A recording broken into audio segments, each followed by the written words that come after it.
Let me take you deep into a story that still makes my blood boil. A story of ignorance, entitlement, and one very, very bad decision. But most importantly, it's a story of justice and how a little golden retriever named Duke changed the hearts of an entire neighborhood. #, welcome to suburbia. And Karenville. I moved into my current neighborhood about a year and a half ago. It was the kind of suburban community you see in commercials. Neat lawns, kids playing on scooters, retirees walking their dogs, and families barbecuing on weekends. It was a big change from where I came from. I'm a disabled veteran, recently medically retired after years of service overseas. I have post-traumatic stress disorder, PTSD, and a partial mobility issue from a leg injury.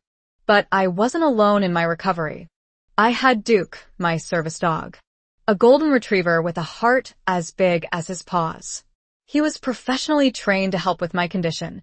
He could sense the onset of anxiety attacks, wake me from nightmares, retrieve items when I dropped them, and most importantly, ground me when I disassociated. Without Duke, life would feel like trying to breathe underwater. With him, I could function. I could live. The HOA was the only real downside to the place. And at the helm of the Homeowners Association was the queen of control herself, Karen. Now, I don't mean to be cliché, but this woman was the stereotype brought to life. Early 50s, hair always styled to perfection, oversized sunglasses, and a voice that could cut glass. She strutted around the neighborhood like she owned every mailbox, every blade of grass, and every soul in it. Always with her little clipboard, writing people up for having unsanctioned garden gnomes or wind chimes that were too loud. From the moment I moved in, she had a problem with me. Not me personally, but Duke. #, no dogs allowed. Except when the law says so. The first time she saw us walking together, she wrinkled her nose and made a disgusted face. "Dogs aren't allowed in community areas," she snapped, pointing to the sign near the pool gate. I calmly explained, "He's not just a dog. He's a federally protected service animal. The Americans with Disabilities Act allows him to accompany me anywhere the public can go." Her response? "I don't care what act you're talking about. This neighborhood has rules." I thought maybe she was just misinformed. Maybe she didn't understand the law.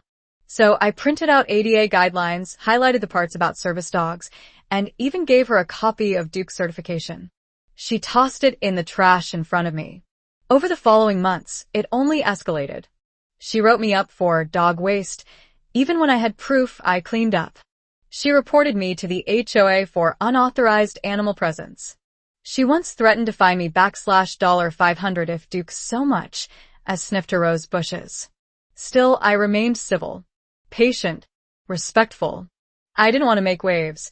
I just wanted to live in peace with my four-legged guardian. But peace wasn't what Karen wanted. #, the day everything changed. It was a warm Sunday afternoon in April. The kind of day where the sun feels just right and you think, maybe everything's going to be okay. Duke and I were walking by the community pool, which was still under renovation. We took that route often because it was shaded and quiet. I had just come back from the VA hospital the day before, and I needed the calm. That's when I saw her, standing by the gate, arms crossed, lips curled into that familiar scowl. "You again," she spat. "How many times do I have to tell you? No dogs near the pool." I took a breath. "Karen, Duke is a service animal. He's allowed to accompany me anywhere, including..." She cut me off, shouting, "It's a health hazard. This is why our property values are going down, because of people like you bringing in animals like that word, that like Duke was some disease." Before I could even speak, she reached into her oversized designer tote bag, pulled out a small canister, and without hesitation, sprayed Duke in the face. #, Duke screams. I break down. Duke let out a piercing yelp and stumbled backwards, pawing at his face. His entire body went into distress, tail tucked, legs shaking, mouth foaming slightly. I dropped to my knees, heart racing, hands shaking. I shouted his name, trying to soothe him, but I was falling apart myself. My breathing got shallow, my vision blurred, and my PTSD hit me like a freight train. I started dissociating. All I could hear was her smug voice behind me. That'll teach you to walk your mutt where he doesn't belong. That's when I snapped out of it and grabbed my phone. Dialed 911. I could barely get the words out. My service dog was assaulted. Please, I need help. Hashtag, hashtag, hashtag the police arrive, and so does karma. Within minutes, a patrol car rolled in, lights flashing. A second car followed, along with EMTs. A neighbor, who had witnessed the entire thing, had also called it in and was standing nearby, arms crossed, eyes wide. The officers immediately separated us. One knelt beside Duke and me, helping flush out his eyes with a saline solution provided by the EMTs. The other approached Karen, who was now feigning innocence like it was an art form. She's lying, she shrieked. It was self-defense. The dog was aggressive. The officer looked at the neighbor, who calmly said, that dog didn't even bark. He was just walking. She sprayed him, unprovoked.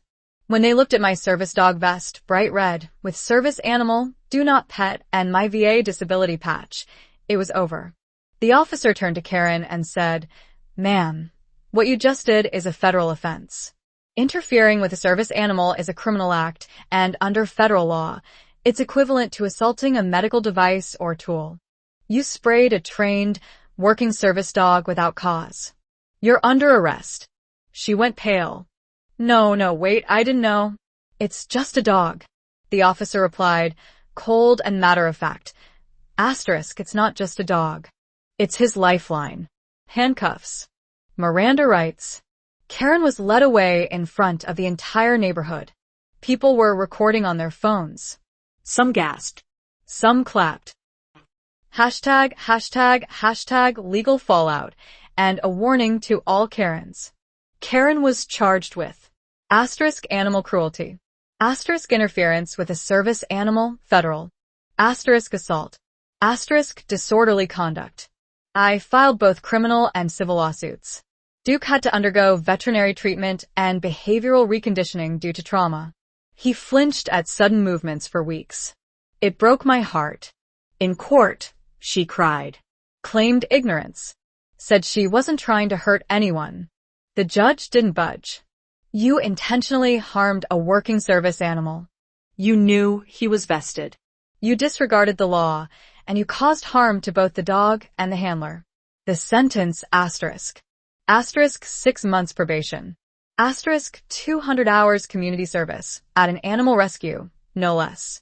Asterisco barra inversa $5,000 fine. Asterisk mandatory animal sensitivity training. Asterisk a permanent restraining order for me and Duke. Hashtag, hashtag, hashtag justice served and a new beginning. Karen was removed from the HOA board. She became the neighborhood pariah. No more clipped lawns or wine nights on the porch. Her friends distanced themselves fast. Within 2 months, her house went up for sale.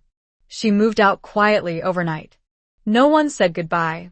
As for Duke, he's back to being the hero he always was. The vet cleared him. He wags his tail again. And when I wake from a nightmare, he's still right there, head resting on my chest, reminding me I'm safe. The neighborhood? It changed. People are more compassionate. Some neighbors even put service dogs welcome signs on their gates. A few kids drew pictures of Duke and left them at my door. And me? I walk with my head high. Because I know now that people like Karen might be loud, but the law is louder. And when you stand up for what's right, you never stand alone. Moral of the story? Never mess with a service dog. Or the veteran they protect.